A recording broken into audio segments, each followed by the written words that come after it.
Let's dive right into this delicious explainer. We're looking at a blind taste test of every US president's favorite food to see which side of the political aisle actually tastes better. You know, food is one of the most universal human experiences, but when you elevate it to the highest office in the land, well, things get incredibly interesting. We're going to analyze a massive culinary experiment that takes us on a journey through American history, literally one bite at a time. So get ready, because we are about to explore the true flavors of the Oval Office. And trust me, the party that pulls off the 51% win might just surprise you. So, which political party actually has the best taste in food?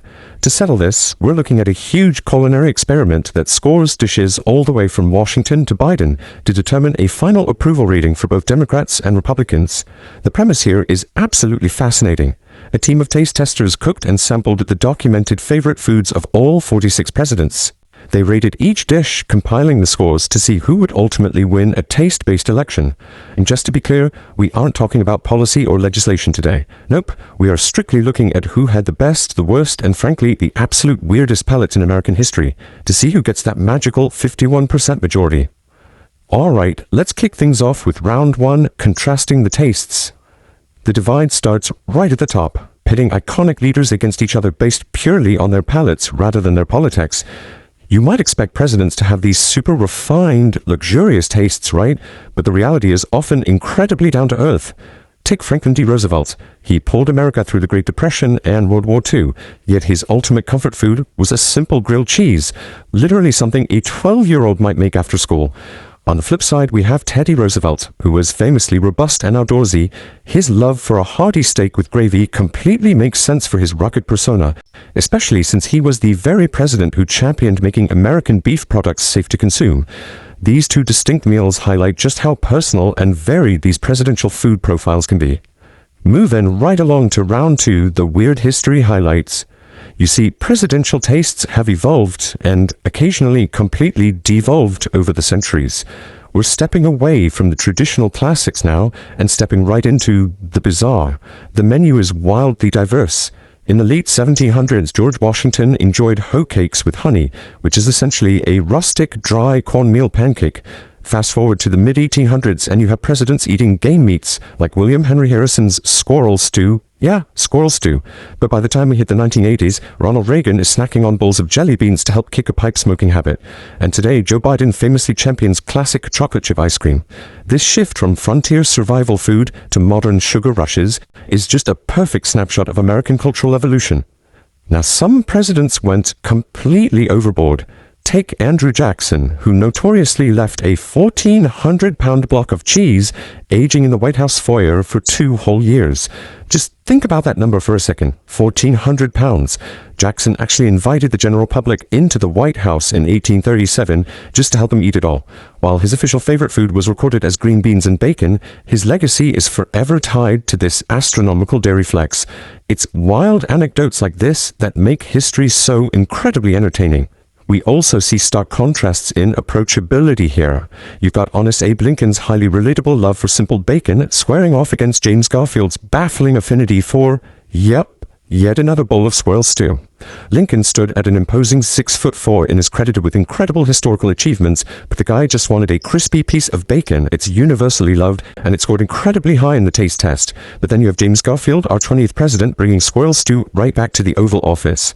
To modern taste testers, gamey stews are a really tough sell, proving that some presidential tastes absolutely do not stand the test of time. Okay, brace yourselves for round 3, absolute food disasters. Because it isn't all tasty, folks. Not every president was a secret foodie, and some dishes did massive damage to their respective parties' score in that race to 51%. For example, Harry Truman might be famous for making monumental wartime decisions, but taste testers universally condemned his tragic preference for a dry, well-done steak. Truman was a pivotal figure in global history, but when it came to dinner, he demanded his beef cooked until there was absolutely no pink left. For anyone who appreciates a good cut of meat, this is a literal tragedy. The testers cooked up a premium piece of beef for this experiment, and taking it all the way to well done completely ruined the texture and flavor. Cooking a beautiful piece of meat until it's shoe leather dry was considered a massive loss in the taste test scores. The quote from the panel perfectly captures the modern culinary consensus. Steak should not be cooked to well done under any circumstances. The testers were visibly pained having to eat it, and it dragged the Democratic Party's moving average way, way down. It's a prime example of how a single bad food take can completely tank your approval rating in a blind taste test. But hey, not to be outdone in the bizarre category, Richard Nixon famously enjoyed a daily lunch of cottage cheese mixed directly with ketchup. Yes, you heard that right. Cottage cheese and ketchup. This wasn't some one-time dare, this was a regular documented meal. The combination of dairy curds and sweet, acidic tomato ketchup is something that genuinely baffled the team conducting the experiment. As the taste testers noted with genuine disgust, putting ketchup on cottage cheese is basically a crime against your taste buds, and it was a huge blow to the Republican score. You can almost feel the regret when your food experiment results in a quote like, "One of the worst things I've ever eaten in my life." You know it's a total disaster. Nixon's lunch choice was a massive hurdle for the Republicans to overcome in this culinary race. Then we have Barack Obama, who bafflingly claimed his favorite food was plain broccoli, a choice that practically offended the taste testers and handed a huge loss to his party's culinary rating. Now, don't get me wrong, vegetables are important, but when asked to name your absolute favorite food in the entire world, answering broccoli felt almost unbelievable to the panel. Served plain, it lacked the comfort, richness, or flavor profile of almost every other dish on the menu, resulting in historically low scores from the panel and dealing a severe blow to the Democratic side late in the race. So let's look at a quick midterm report. Thomas Jefferson brought macaroni and cheese to the table, which was an absolute home run for the Democrats, followed much later by JFK's incredibly popular New England clam chowder. But the low scores, Truman's ruined steak, Nixon's ketchup cottage cheese, and Obama's plain broccoli, kept pulling the averages back to a dead heat. The battle for the absolute best palate was incredibly volatile at this point. Let's move into round 4, modern era classics. As we enter the modern era, convenience and sugar really start taking over the Oval Office. We are leaving the era of squirrel stews entirely, thank goodness. These dishes are a true testament to modern American eating habits. You have the ultimate fast food convenience with Donald Trump's famous love for fried chicken. You have Bill Clinton leaning into quick, accessible microwave Tex-Mex chicken enchiladas. And then you have Dwight Eisenhower's deeply comforting, incredibly sweet nut and marshmallow fudge, which the taste testers absolutely loved.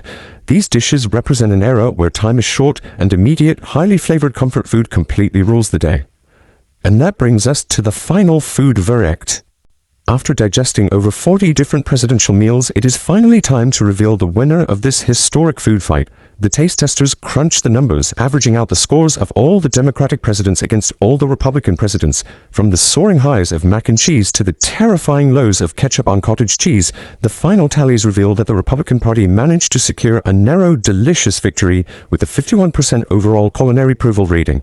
It was a true nail-biter of an election. But thanks to steady, high-scoring classics like Teddy Roosevelt's steak, Eisenhower's fudge, and Ulysses S. Grant's rice pudding, the Republicans managed to edge out the Democrats, who are ultimately weighed down just a bit too much by well-done steaks and plain broccoli. 51% takes the culinary crown. We've seen the delicious, the bizarre, and the heavily ketchup-covered. So if you were sitting in the Oval Office, would you go for something highly relatable like Lincoln's bacon, a comforting classic like FDR's grilled cheese? Or would you be brave enough to declare a fast food burger as the food of the commander-in-chief? History shows there are no wrong answers, just some very, very questionable ones. So, what's on your presidential plate?